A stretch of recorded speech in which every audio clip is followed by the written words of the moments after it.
Pada suatu hari Rasulullah SAW ditemui oleh malaikat Jibril. Rasul pun bertanya, "Ada apa wahai Jibril?" Jibril menjawab, "Wahai Muhammad, sesungguhnya hari ini Allah Subhanahu wa Ta'ala sedang mengobarkan nyala api neraka, dan seluruh para malaikat amat ketakutan. Mereka tidak tahu harus bagaimana. Untung aku ingat," kata Jibril, "bahwa engkau Muhammad adalah sumber cinta dan sayang Allah Subhanahu wa Ta'ala kepada alam semesta. Dengan alasan itu aku kesini, bertabaruk mengambil berkah dengan cinta Allah kepada dirimu, ya Rasulullah, ya Muhammad." Rasulullah terdiam beberapa saat, kemudian bertanya lagi, "Wahai Jibril, ceritakan padaku bagaimana neraka itu sesungguhnya." Jibril menjawab, "Wahai Muhammad, neraka itu bagaikan lubang-lubang yang terdiri dari 7 tingkat. Jarak antara satu lubang dengan yang lain ialah perjalanan 70 tahun. Lubang paling bawah adalah lubang yang paling panas." Nabi SAW meneruskan pertanyaannya, "Lalu siapakah penghuni lubang-lubang neraka itu, wahai Jibril? Sampaikan kepadaku, Jibril." Jibril menjawab, "Lubang yang paling bawah diciptakan untuk orang-orang munafik. Lubang yang berikutnya untuk penyembah berhala, lalu untuk penyembah bintang dan matahari." Jibril terus menerangkan penghuni tingkatan neraka hingga lubang yang kelima, tempat umat Yahudi, dan yang keenam dihuni oleh umat Nasrani. Setelah menjelaskan penghuni 6 tingkatan neraka, Jibril diam cukup lama. Rasulullah SAW penasaran dan bertanya kepada Jibril, "Wahai Jibril, siapakah penghuni neraka yang ke-7?" Jibril diam saja tidak menjawab. Rasulullah SAW mengulangi pertanyaannya, tapi Jibril tetap diam.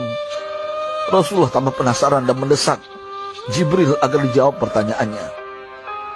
Akhirnya Jibril pun berkata, "Umatmu, wahai Muhammad, mereka itu para pelaku dosa besar di kalangan umatmu, yang dimana sampai mereka mati belum sempat bertaubat."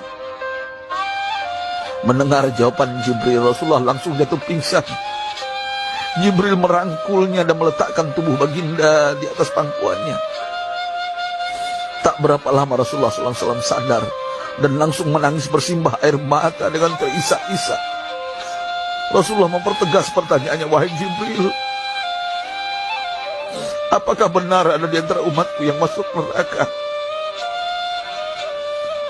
Jibril menjawab, "Benar, wahai Muhammad, pelaku dosa besar di antara umatmu yang belum bertaubat."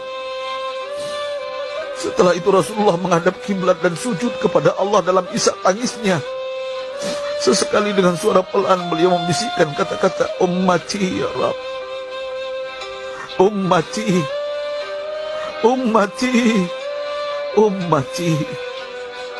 Beliau SAW tidak mengangkat kepalanya dalam keadaan seperti itu selama 3 hari 3 malam, kecuali setiap Bilal bin Rabah mengumandangkan azan, barulah beliau bangkit untuk menjadi imam, dan setelah itu kembali sujud lagi. Pada hari ketiga Abu Bakar menyadari hal ini, beliau mengetuk pintu Rasulullah dan mengucapkan salam 3 kali, namun tidak terdengar jawaban.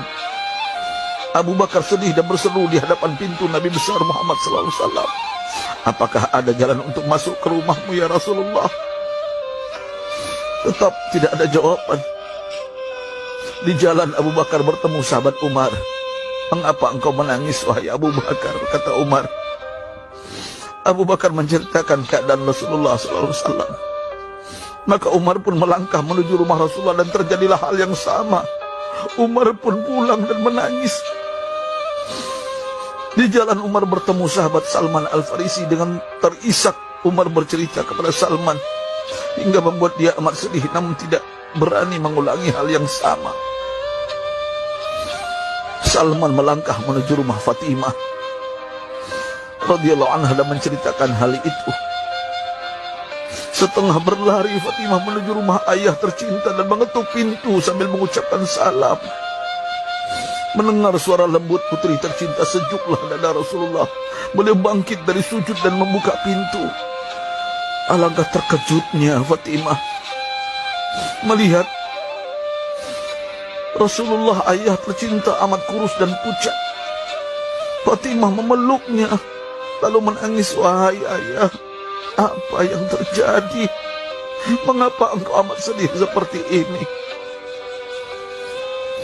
Rasulullah kembali menangis dan berkata dengan suara lirik, wahai Fatimah, belahan jiwaku, bagaimana mungkin aku tidak sedih sedangkan Jibril mengatakan akan ada kelak umatku yang akan masuk neraka. Subhanallah, betapa besar cinta Rasulullah kepada kita umatnya. Sahabatku, Rasulullah mencintai kita. Antaman ma'aman ahbabta, engkau akan berkumpul dengan orang yang kau cintai. Mari kita mencintai baginda Nabi besar Muhammad SAW yang mencintai kita, umat yang tidak rela kita masuk neraka. Mari kita mencintai beliau dengan berselawat. Sahabatku, sampaikan, Rasul mengajarkan kepada kita, mandalla ala khairin falau mislu ajri fa'ili. Siapa yang menunjukkan kepada kebaikan, maka dia akan mendapatkan pahala seperti orang yang mengerjakannya. Mudah-mudahan ini menjadi pahala jariah bagi kita.